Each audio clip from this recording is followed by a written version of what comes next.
Olá, seja muito bem-vindo. Essa é a nossa aula de número 3 do nosso mini curso Desvendando a Perícia Ambiental. Então, nesta aula, nós vamos ver sobre os tipos de perícias ambientais e as metodologias que podemos aplicar em nossas perícias ambientais. Na nossa aula 3, vamos aprofundar os principais tipos de perícias ambientais e algumas ferramentas essenciais para o trabalho do perito. Primeiro, vamos diferenciar a perícia judicial, a extrajudicial e a oficial, entendendo em que situações cada uma delas é aplicada. Depois, veremos as duas formas mais comuns de execução da perícia: a in loco, quando o perito vai a campo, e a documental, quando o exame é feito a partir de registros e evidências já existentes. Também vamos discutir metodologias de avaliação de danos ambientais, um ponto central na prática pericial, pois o juiz e as partes dependem da sua análise para quantificar impactos e tomar decisões. Em seguida, falaremos sobre as técnicas de coleta e análise de amostras, lembrando que a confiabilidade de um laudo depende diretamente da qualidade das evidências. Por fim, vamos conhecer como o geoprocessamento e o sensoriamento remoto podem ser grandes aliados da perícia, ampliando a visão do perito sobre a área estudada e fortalecendo a prova técnica. Portanto, a partir de agora, prepare-se. Vamos caminhar desde os conceitos básicos até as metodologias práticas que vão compor seu futuro como perito ambiental. A tríplice responsabilidade ambiental, um conceito fundamental do direito ambiental brasileiro. Quando ocorre um dano ao meio ambiente, a legislação prevê três esferas de responsabilização distintas e independentes entre si: civil, administrativa e penal.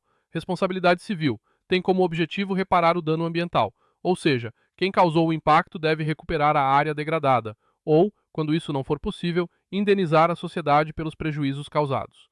Aqui prevalece o princípio do poluidor pagador e a responsabilidade é objetiva, não sendo necessário provar culpa ou dolo.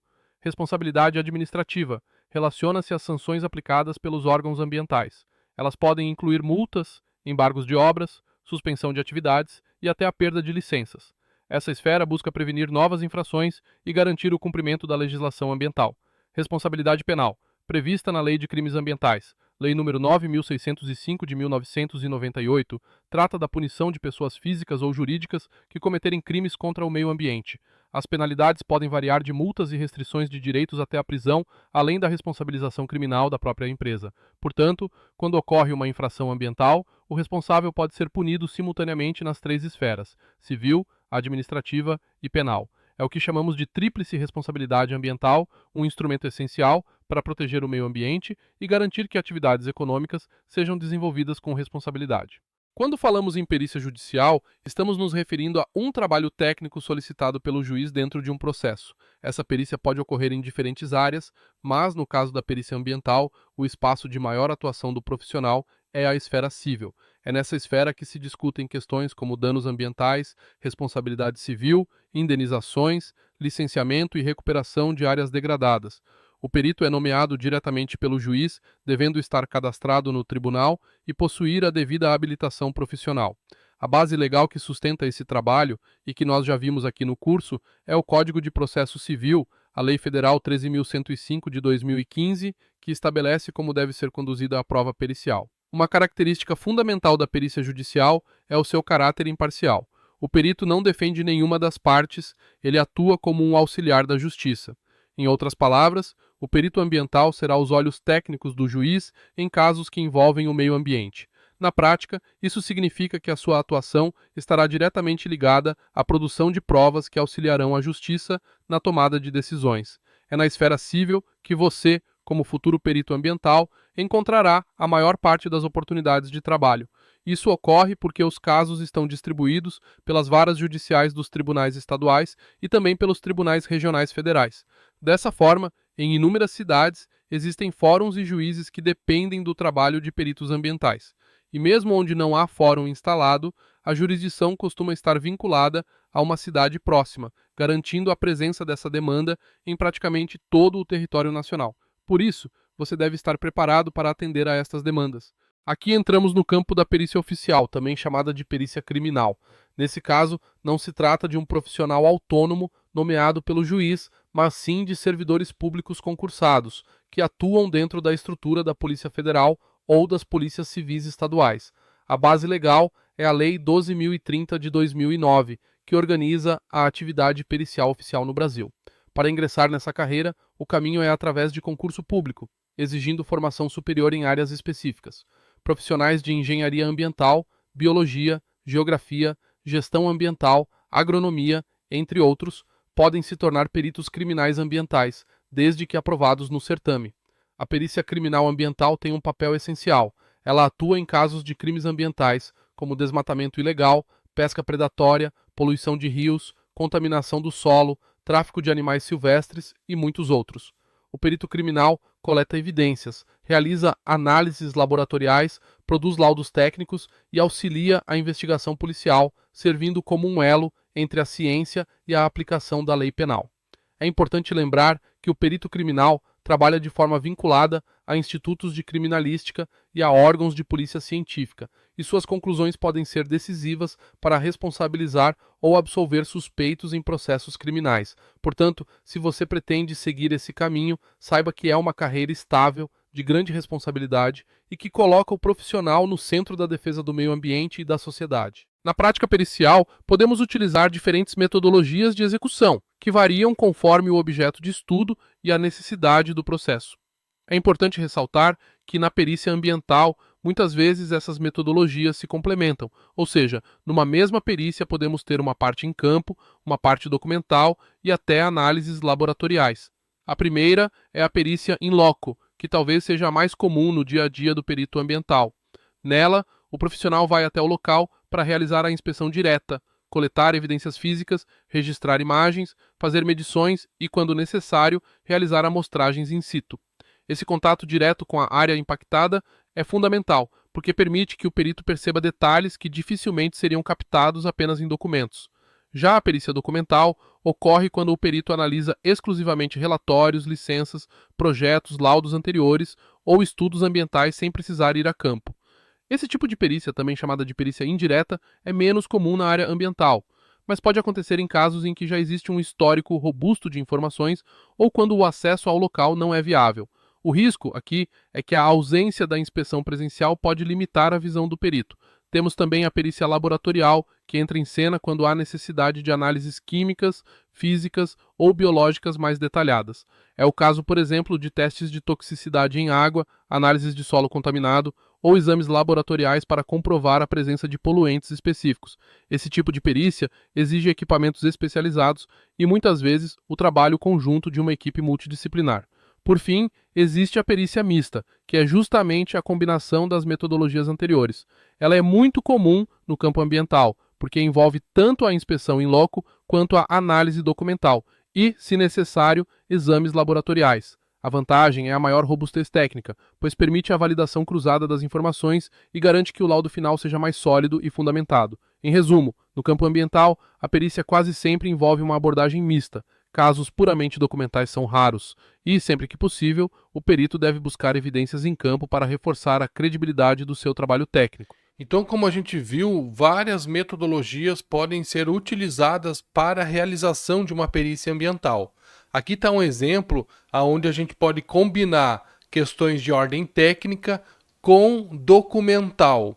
Então vejam só, nessa perícia, os primeiros itens correspondem à perícia propriamente dita, onde o profissional foi a campo, fez a investigação, coletou informações através de imagens, através de depoimento das testemunhas, das partes do processo e também imagens com drone. Com isso, pôde realizar o mapeamento espacial desta área, dessa perícia ambiental.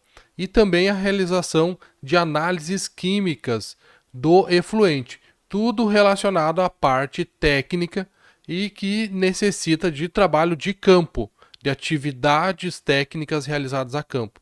E aqui nos apêndices e nos anexos a gente pode conferir toda a documentação relacionada que também foi necessária, inclusive solicitação através de órgãos públicos. Então, solicitação formal para que órgãos públicos pudessem se pronunciar em relação a alguma documentação relativa àquele empreendimento naquele processo.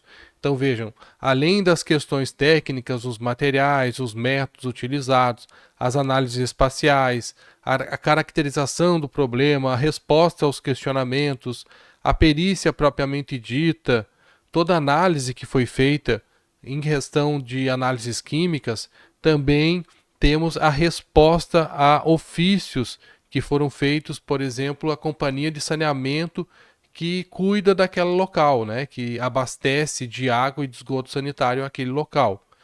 Também em relação ao alvará sanitário que foi observado, que foi analisado dentro do laudo, tudo isso para responder informações solicitadas pelas partes, geralmente nos questionamentos. Então, para que a gente possa responder, além da questão técnica, também a questão legal, documental, administrativa é muito importante.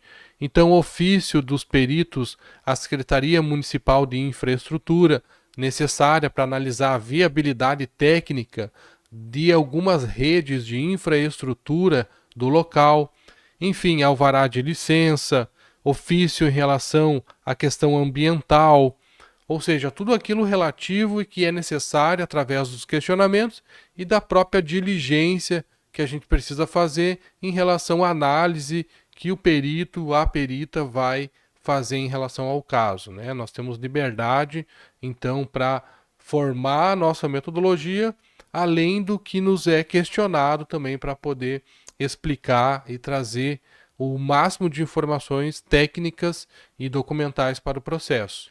Então, nós podemos ter a perícia in loco, então essa faz a inspeção no local, coleta evidências, faz registro fotográfico, faz medições diretas e amostras, coleta amostras, por exemplo, para fazer análise de água, de solo, de ar.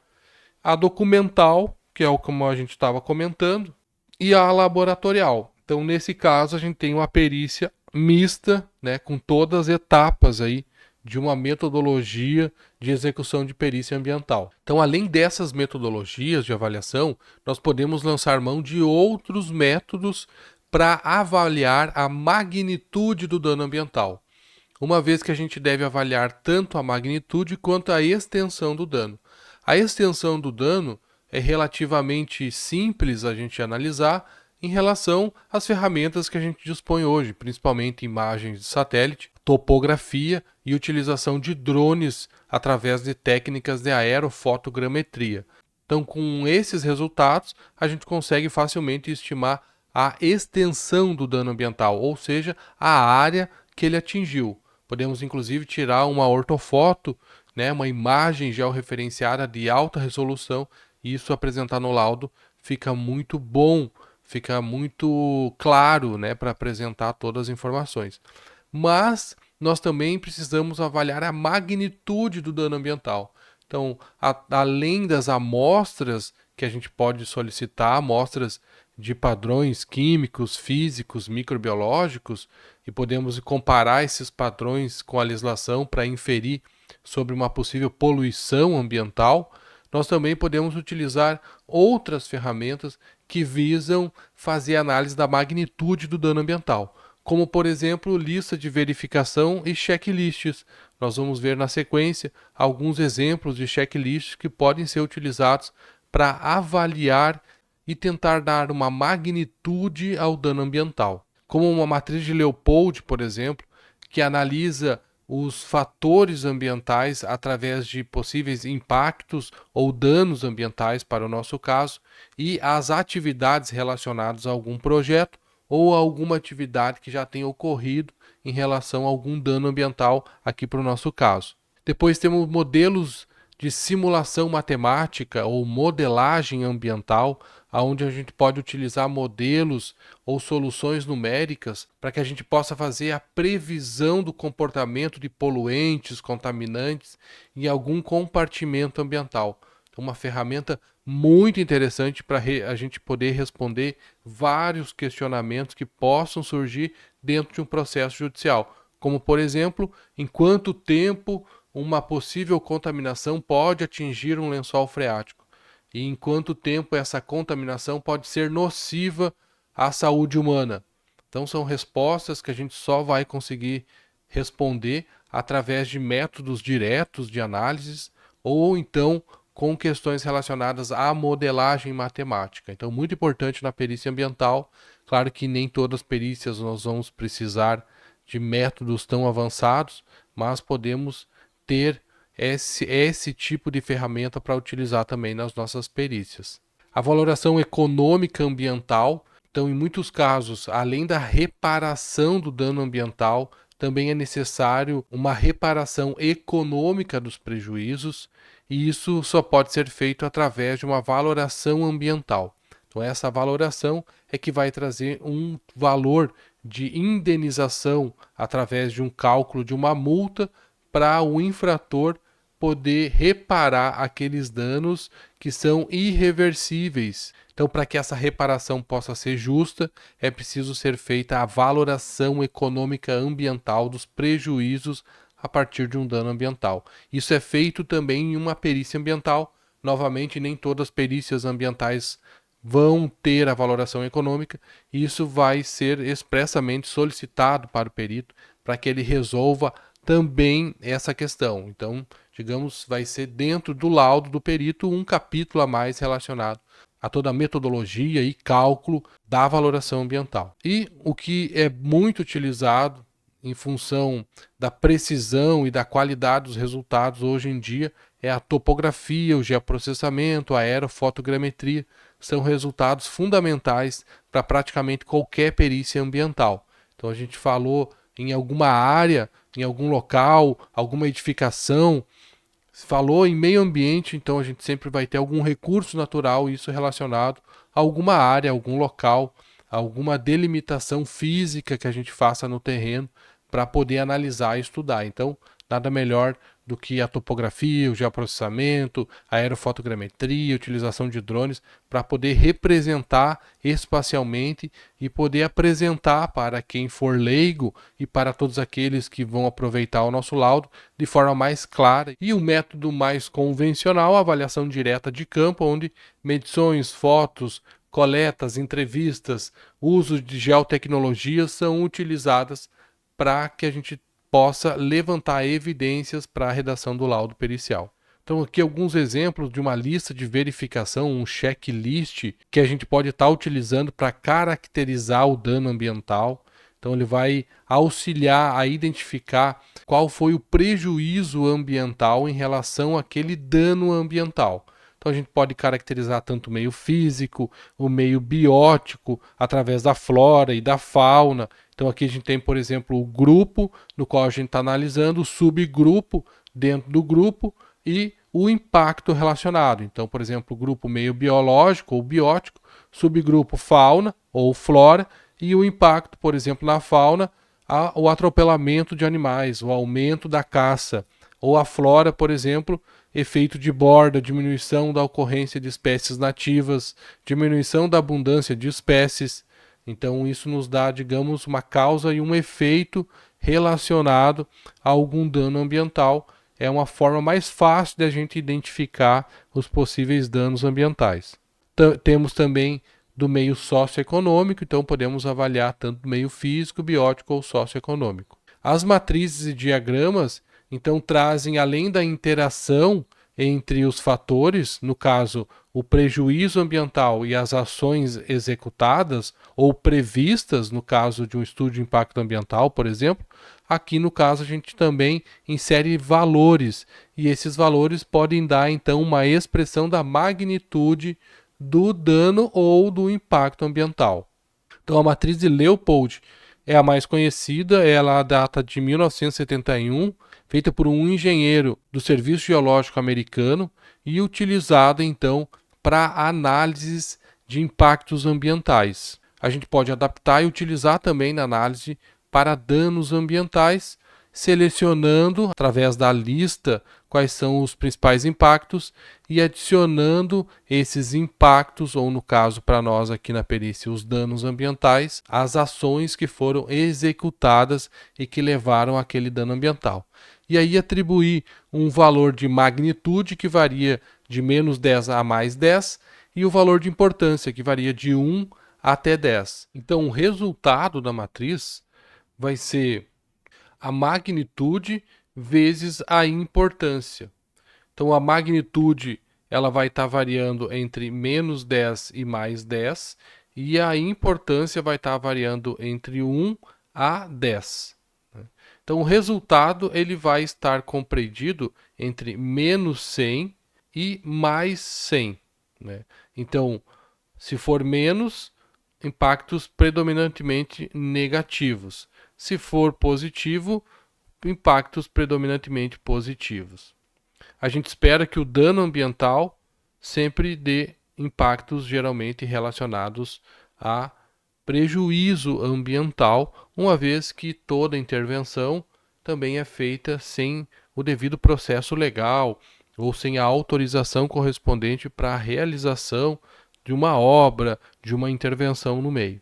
Já o impacto ambiental, ele pode dar positivo em relação de um estudo de impacto ambiental e todos os outros fatores socioeconômicos, além dos ambientais, que podem estar trazendo o resultado para um impacto positivo. Aqui nós temos outros exemplos de matrizes de interação. Aqui no caso nós não pontuamos ou não vamos dar um valor de magnitude, mas a gente pode, por exemplo, inferir entre pequena interferência, né, e grande interferência. E aí relacionar as ações do empreendimento com os processos e componentes ambientais que potencialmente podem ser afetados. Então, aqui no caso, pode, para nós da perícia, pode ser as ações executadas, né? E aqui no caso, os danos ambientais propriamente dito, tá? E aí com isso a gente pode fazer a inter-relação entre todos os fatores que estão sendo estudados, analisados no caso. Interessante também que a gente pode, além de relacionar apenas os fatores, a gente pode também selecionar fases de um processo, de um projeto, enfim. Então, no caso aqui, nós temos as fontes dos impactos também em diferentes fases de um projeto. Tanto a fase de pré-construção, construção, pós-construção e a fase de operação e manutenção. Então, todas elas vão gerar os seus impactos e isso vão ser sensíveis em diferentes compartimentos ou componentes do meio, também aqui separados por solo, água e ar, e tanto também em relação ao tipo do meio, aqui selecionado como meio natural, meio humano e paisagístico. Então a gente pode ir desmembrando interações de forma que melhor podem explicar o fato que a gente esteja analisando. Então sempre se atentar para a questão que nós, peritos ambientais, estaremos sempre analisando o fato, algo que já ocorreu, né? Então, analisando sempre um possível dano ambiental. E com isso, indicar, além da extensão do dano, a magnitude desse dano ambiental. Claro que situações de análise de matrizes de interação como essa, por exemplo, elas são mais utilizadas em grandes tipos de danos ambientais, em casos que demandam uma análise mais detalhada em função da quantidade de danos ambientais que podem estar ocorrendo. Casos mais simples, a gente pode fazer outros tipos de análises também mais simples, como diagramas de interação, um fluxograma, que pode relacionar ao dano ambiental os possíveis danos ambientais que estão ocorrendo ou que podem ocorrer a partir desse dano originário, desse dano principal. Então a gente tem outras ferramentas que para descrever situações não tão complexas. Então a gente pode estar dosando aí quais são as metodologias necessárias para cada caso. Então o perito tem liberdade para definir qual vai ser a metodologia. Nesse caso a gente tem um exemplo aqui, onde a gente seleciona a atividade ou o que ocorreu com o aspecto ambiental relacionado e o dano que pode causar. Podemos utilizar também a sobreposição de mapas.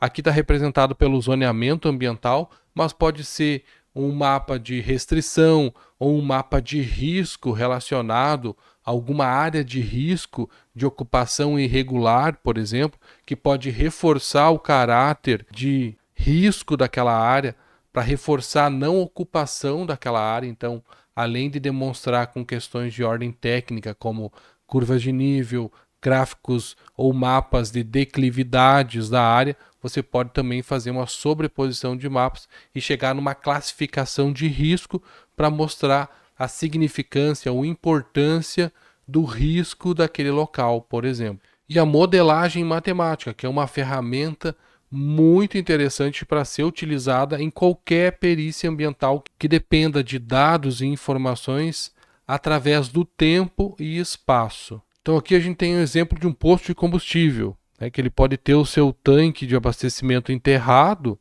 né, e aí com o tempo sofrer algum vazamento e esse vazamento atingir algum compartimento ambiental sensível, como por exemplo o próprio solo, né, e também as águas subterrâneas, em diferentes compartimentos, tanto na fase livre quanto na fase adsorvida no solo. Então, esse tempo que leva até atingir o lençol freático pode ser um objeto de interesse. Também relacionado, por exemplo, a uma possível captação de água subterrânea, né, de algum poço tubular que o pessoal possa fazer, também em relação à concentração que pode algum contaminante chegar a essa água e expor alguma população aqui em cima a contaminantes que muitas vezes que ainda não se identificou a fonte de contaminação. Então é muito importante esse tipo de ferramenta para o perito, porque ele pode prever tanto concentrações nos quais os contaminantes podem se particionar no meio e também o tempo que esse contaminante pode se dissipar no meio ambiente. A valoração ambiental busca atribuir um valor econômico aos recursos naturais e aos serviços ecossistêmicos. Esse processo é essencial na perícia, porque permite traduzir os danos ambientais em números, viabilizando indenizações, compensações ou medidas de recuperação. A base normativa que orienta esse trabalho no Brasil é a NBR 14.653, parte 6 da ABNT, que trata especificamente da avaliação de bens ambientais. De acordo com essa norma, o ponto de partida é o conceito de valor econômico total. Esse valor pode ser dividido em duas grandes categorias: o valor de uso e o valor de não uso. O valor de uso pode ser direto ou indireto.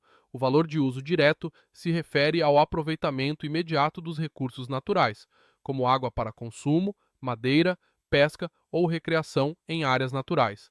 Aqui podemos aplicar métodos como produtividade marginal, preços hedônicos, custo de viagem ou valoração contingente, que traduzem esses benefícios em termos monetários. Já o valor de uso indireto está relacionado às funções ecossistêmicas que, mesmo não sendo consumidas diretamente, oferecem benefícios indispensáveis, como regulação climática, proteção de bacias hidrográficas e manutenção da biodiversidade. Do outro lado, temos o valor de não uso, que se divide em valor de existência e valor de opção.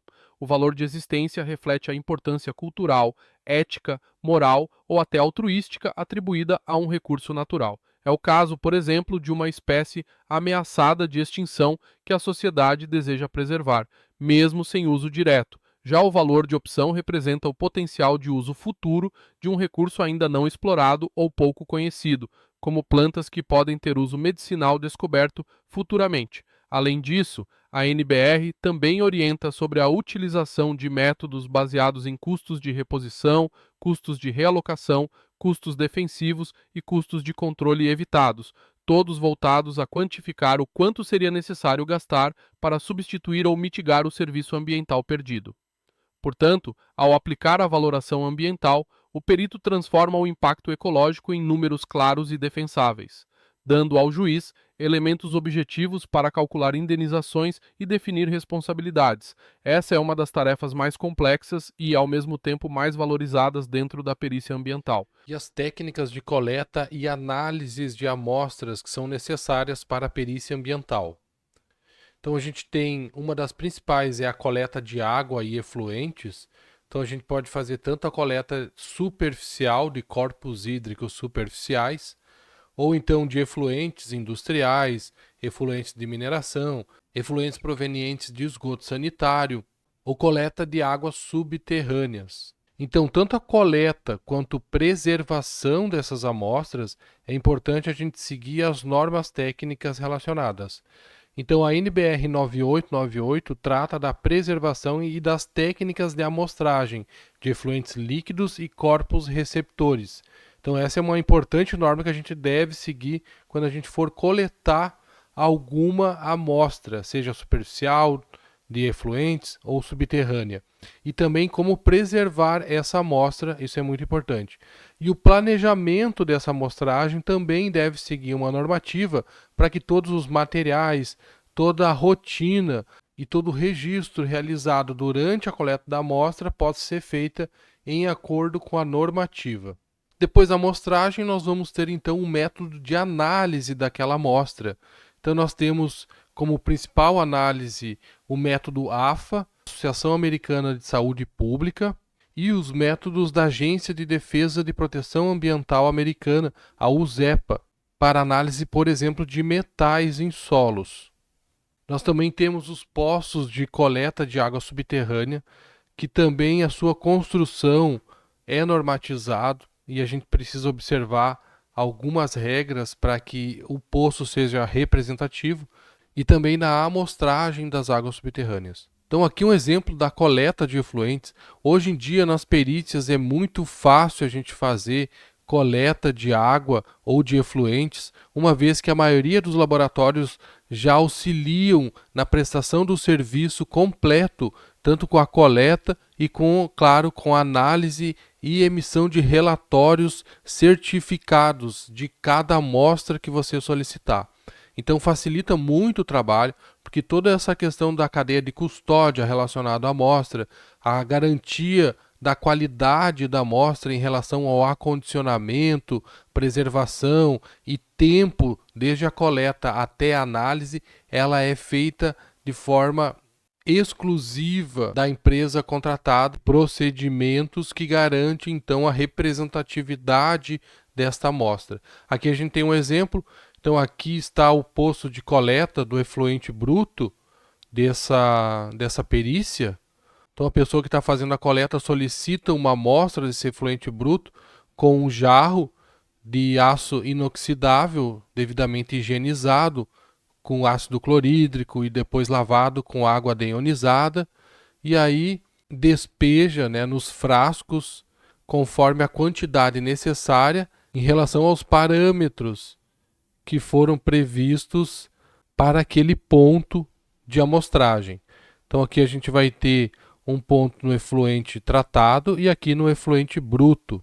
Então alguns parâmetros precisam, por exemplo, da adição de algum reagente que vai acidificar a amostra até a sua análise. Então, conforme cada parâmetro que foi definido para aquele ponto amostral, vai ter a quantidade necessária e se vai receber algum acidificante no frasco que vai levar a amostra. Então, depois da coleta da amostra, também é feita alguma medição a campo, como por exemplo o pH, a condutividade elétrica, o oxigênio dissolvido, a turbidez. Então, são alguns parâmetros que também podem ser feitos em campo e também podem ser feitos em laboratório. Então, como são fáceis de obtenção e também para que se tenha a confiabilidade dos dados, alguns parâmetros de checagem são feitos a campo, alguns aparelhos certificados, calibrados para essa operação. E depois disso, então, é feito o acondicionamento das amostras conforme a quantidade necessária e enviado para o laboratório em um prazo adequado em relação à análise desses parâmetros. Então a norma ela traz uma tabela específica onde a gente precisa considerar alguns prazos de análise para alguns parâmetros. Então, por exemplo, o pH, ele tem um prazo curto de algumas horas até a análise. Então, por isso também que é feito a análise do pH também em campo. Então isso tem que ser observado para que a gente tenha uma amostra representativa e válida. Isso geralmente vem descrito e confirmado depois no relatório das amostras. O monitoramento da poluição atmosférica, nós vamos ter duas formas de realizar. Pode ser com analisadores in situ, em tempo real. Então pode ser feito com estações de monitoramento ou laboratórios móveis. Podemos fazer também com alguns equipamentos portáteis e são métodos muito eficientes, rápidos e muito utilizados também para o monitoramento da qualidade do ar de cidades, por exemplo, com estações de monitoramento fixas e móveis. Então são um pouco menos utilizados na perícia em função do valor elevado dos equipamentos e também principalmente da forma de que eles são destinados. E podemos fazer a coleta de amostras para posterior análise. Então o método mais utilizado na perícia, porque a gente coleta então uma amostra, pode ser a partir de um amostrador passivo ou ativo. Então passivo ele fica lá num ambiente então exposto à poluição daquele local, pode ser um ambiente fechado ou aberto, e depois analisa o material que ficou exposto, ou ativo, alguma bomba succiona o ar e empurra contra esse material para, digamos, acelerar a absorção para posterior análise. Ou podemos coletar esse ar também em balões, em sistemas que vão succionar a partir de uma bomba e levar para uma grande sacola, um bag, que vai então acondicionar aquele ar para posterior análise em ambiente de laboratório. Então, são as formas de amostragem mais utilizadas em perícia, além daquelas que também podem ser utilizadas com equipamentos portáteis para medições diretas em chaminés, por exemplo, que também são muito utilizados em perícia ambiental. Depois, muito importante para o perito também analisar quais serão os equipamentos básicos que ele vai utilizar em qualquer perícia. Então, os EPIs são muito importantes para a sua segurança a campo, seja em ambiente urbano ou em ambiente rural. Principalmente em ambiente rural, mas em ambiente urbano também muitas vezes pode ter lixo, material cortante, material contaminante ou animais peçonhentos, que é bom você estar preparado para se defender, para não correr riscos. Então, botas, perneiras para evitar a picada de cobra, um boné que cubra essa parte de trás do pescoço, muito importante também para a gente poder ter um melhor conforto a campo. Camisa com proteção de raios ultravioleta, ou também que você possa colocar uma camisa que cubra o seu braço, o seu antebraço, é muito importante para você não ter insolação e não sofrer com o sol a campo. E não esquecer de levar, principalmente quando você estiver desempenhando um trabalho que pode levar um dia inteiro, é levar água, principalmente. Sem água você não consegue ficar no campo. Comida também, se você vai passar o dia ou mais de um turno a campo. Protetor solar e repelente é muito importante também em função da dengue e para a questão dos mosquitos, né? Depois ainda materiais básicos para coleta de dados que você vai ter que fazer na sua perícia. Então, anotações, você pode fazer anotações, pode levar anotados os quesitos da sua perícia. Você pode levar uma trena, acho que é um dos principais equipamentos, ou um dos primeiros equipamentos que o perito acaba adquirindo para que ele possa fazer medidas diretas no campo. Então, isso é muito versátil na utilização e para que ele possa ter uma medida direta de forma muito barata. Então, uma trena é um bom equipamento para você adquirir. Depois você pode utilizar a topografia com equipamentos de precisão, de preferência. Claro, conforme a situação, você vai selecionar a melhor forma de obter coordenadas geográficas do meio, mas a topografia de precisão com GPS tipo RTK é a principal ou é o principal equipamento de qualquer perito que queira fazer demarcação de áreas de APP, por exemplo. O áudio ou a coleta das informações através da gravação do som, do áudio, ele pode ser importante para aqueles profissionais que queiram obter mais dados, mais informações para depois trabalhar elas no laudo. Então você pode solicitar a licença das partes ali na perícia para gravar também a conversa, para depois você poder ter aquelas informações para lhe auxiliar na elaboração do laudo.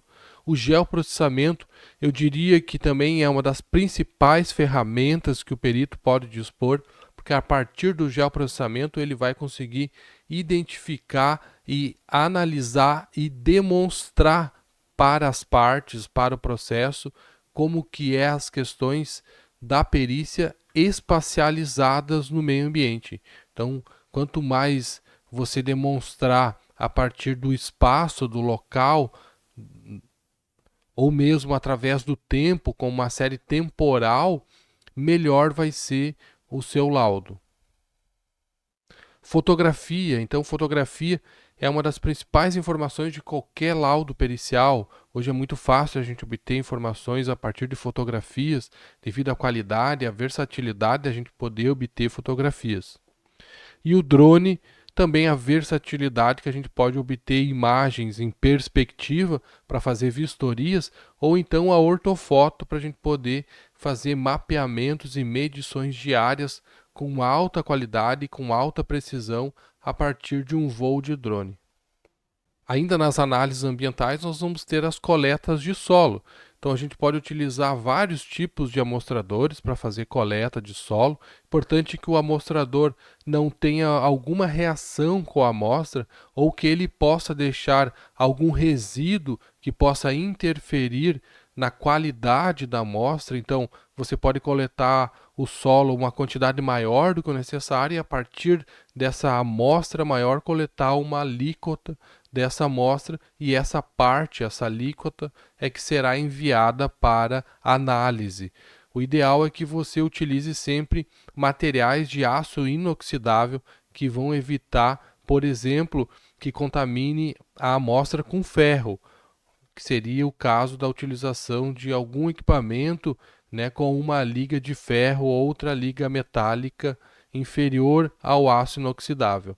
Então, o ideal é que você utilize aço inoxidável. Se você não tiver à disposição esse tipo de material, você pode coletar uma quantidade maior e daquela quantidade maior coletar uma alíquota da amostra de solo que vai para análise. Nessa alíquota você pode acondicionar tanto em potes de polietileno quanto em plásticos, ambos devidamente identificados em relação àquela amostra, em relação à coordenada geográfica, ao tipo do solo, ao tipo do material, ao tipo de identificação, o tipo de análise que vai ser feita, tudo isso para melhor identificar a amostra e para você não se perder na quantidade de informações e amostras quando você estiver coletando em uma perícia. E o uso de geoprocessamento, como eu comentei, é uma das principais ferramentas do perito ambiental. Eu vou exemplificar aqui a partir do laudo pericial do desastre de Brumadinho, que foi o laudo da Polícia Federal, realizado dentro do âmbito do inquérito criminal para investigação da avaliação do dano ambiental do desastre da mineradora Vale na cidade de Brumadinho, Minas Gerais, no ano de 2019. Então teve dois laudos, um do ponto de vista da engenharia civil e das condições geotécnicas do rompimento da barragem, e outro laudo relacionado à questão ambiental.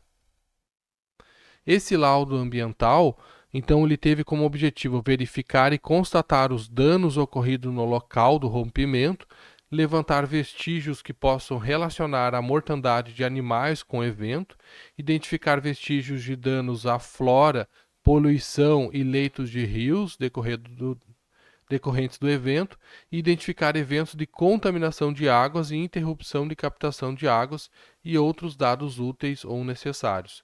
Então, esse foi o objetivo do laudo que foi produzido pela Polícia Federal em 2019.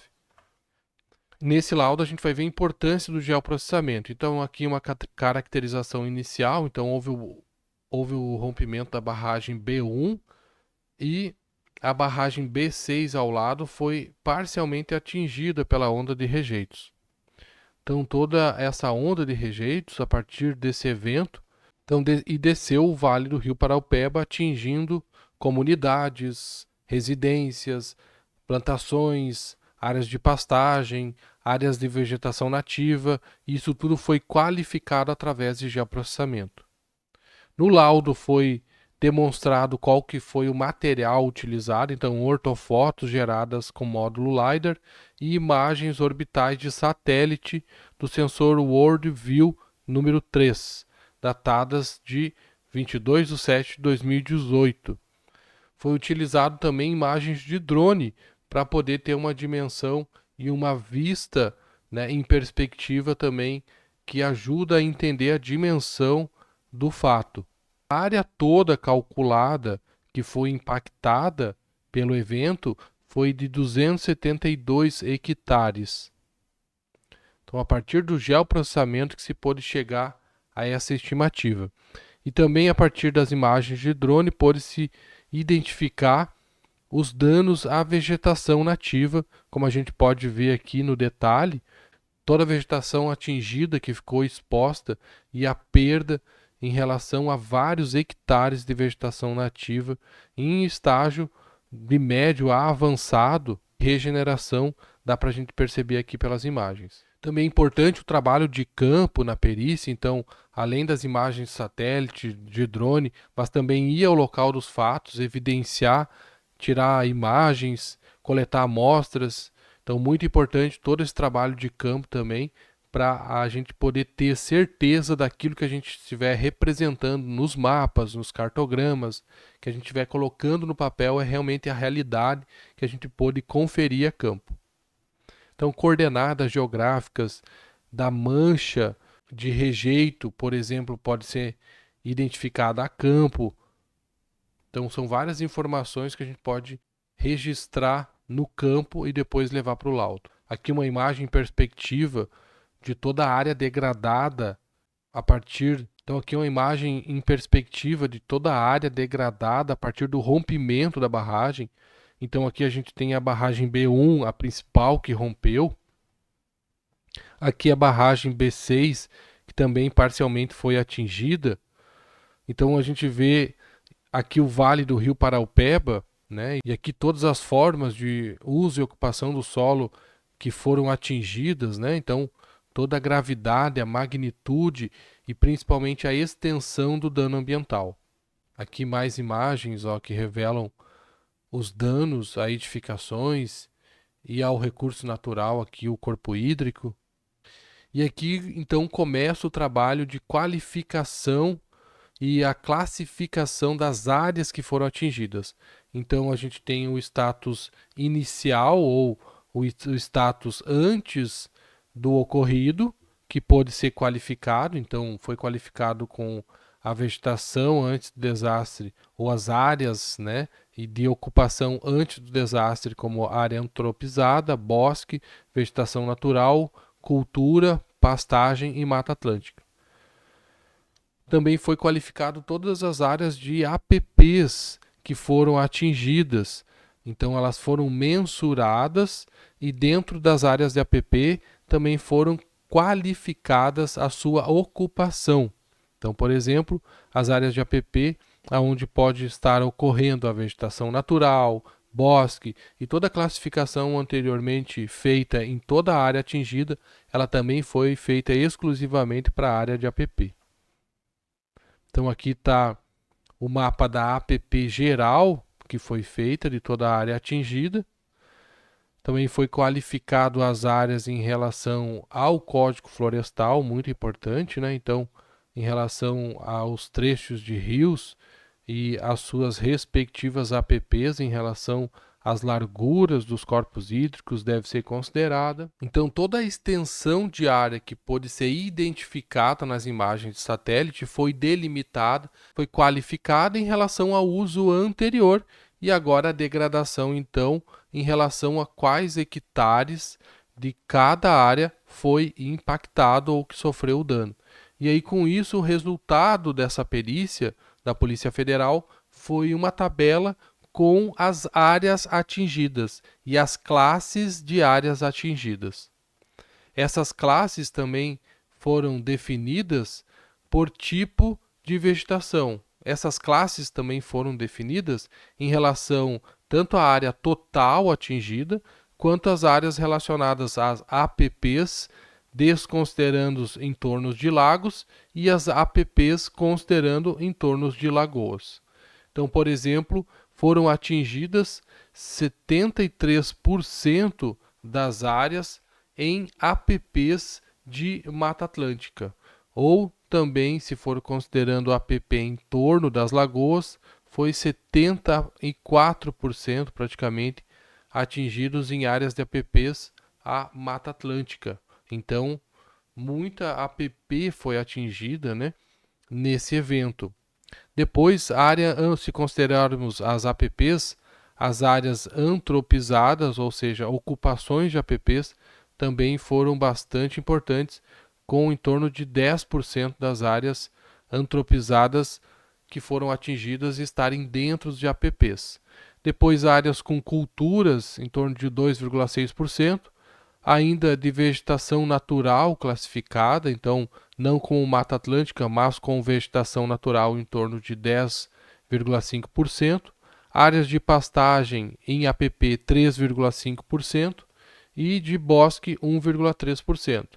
Então essa é a qualificação feita para as APPs, também considerando o entorno de Lagoas. Se nós desconsiderarmos o entorno de Lagoa, o resultado ele é muito parecido, muito próximo, né? Então, só na forma que foi qualificado no laudo, eles separaram tanto o entorno de Lagoas quanto não sendo no entorno de Lagoas. E se considerarmos as áreas totais absolutas, né, nós vamos ter que 50% atingiu Mata Atlântica. Então, um dano muito expressivo, considerando a degradação, supressão ou dano que tem ocorrido em vegetação nativa. Depois também, 30% em área antropizada, então que tinha residências, que as pessoas utilizavam diretamente com edificações, áreas antropizadas. Depois áreas com cultura 7%, então áreas com algum plantio, com algum roçado, 7%, também bastante expressivo, com vegetação natural em torno de 6%, as pastagens com 5,4% e as áreas de bosque com 0,7%. Então a gente vê aí que a magnitude foi bastante expressiva, uma vez que a grande maioria das áreas atingidas foram ou de Mata Atlântica, e a gente viu ali nas imagens que há um estágio sucessional bastante elevado já, de médio a avançado, né, de regeneração, e áreas antropizadas, que as pessoas utilizavam com residências, com edificações ou com pastagens ou culturas. E então, aqui um dano bastante expressivo, tanto em relação à extensão quanto à magnitude, e isso a gente pode ter como referência a utilização de geoprocessamento, por exemplo. Então essa foi a nossa terceira aula, pessoal. Lembrando que nós já temos liberado para vocês a aula 1, 2 e agora está sendo liberada a aula número 3. Nós ainda teremos na sequência a aula 4, que é o fechamento desse cronograma didático para vocês sobre perícia ambiental. Na aula 4 a gente vai ver como fazer o laudo pericial, que vai ser liberado em seguida para vocês. Na aula 4 a gente vai finalizar com chave de ouro todo esse conteúdo programático do nosso mini curso Desvendando a Perícia Ambiental. Na aula 4 nós vamos ver a estrutura e elementos essenciais que compõem um laudo de uma perícia ambiental. Vamos ver o conteúdo, o preâmbulo, o histórico, os objetivos e como descrever a metodologia no laudo, a apresentação dos resultados e as conclusões, o que a gente deve colocar ou o que a gente não deve colocar lá nas conclusões do nosso laudo, como que a gente faz a resposta aos quesitos e como que a gente junta os anexos e apêndices do nosso laudo. Como deve ser a linguagem, a fundamentação e como que deve ser a imparcialidade na escrita do laudo. Nós vamos ver também estudo de caso de um laudo pericial ambiental e, muito importante, para fechar com chave de ouro, nós vamos ver o uso do ChatGPT na construção de laudos periciais e o uso de drones em perícia ambiental. Então, para fechar com chave de ouro, a nossa aula número 4, você vai ver sobre o laudo pericial. Tudo que você precisa para você poder realizar o laudo pericial de qualidade e trazer um documento robusto para o processo.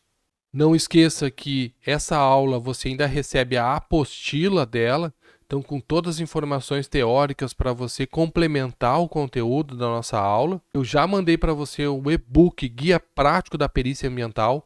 onde lá tem todo o passo a passo em etapas para você desenvolver a perícia ambiental, e ao término do nosso minicurso você vai receber a apostila com os materiais complementares do curso, exemplo de honorário, exemplo de petição judicial e exemplo de laudo pericial, para que você já tenha uma base e possa iniciar na atividade de perícia ambiental. E por fim, a nossa Masterclass da perícia ambiental, como começar do zero. Então, nessa aula aqui, você vai receber a melhor oferta possível para você poder estudar perícia ambiental e se tornar uma verdadeira perito ou perita ambiental. Essa aula, o link dela ao vivo, você vai receber no nosso grupo do WhatsApp e no e-mail que você cadastrou no momento da inscrição do nosso minicurso. Te aguardo na próxima aula. Até mais!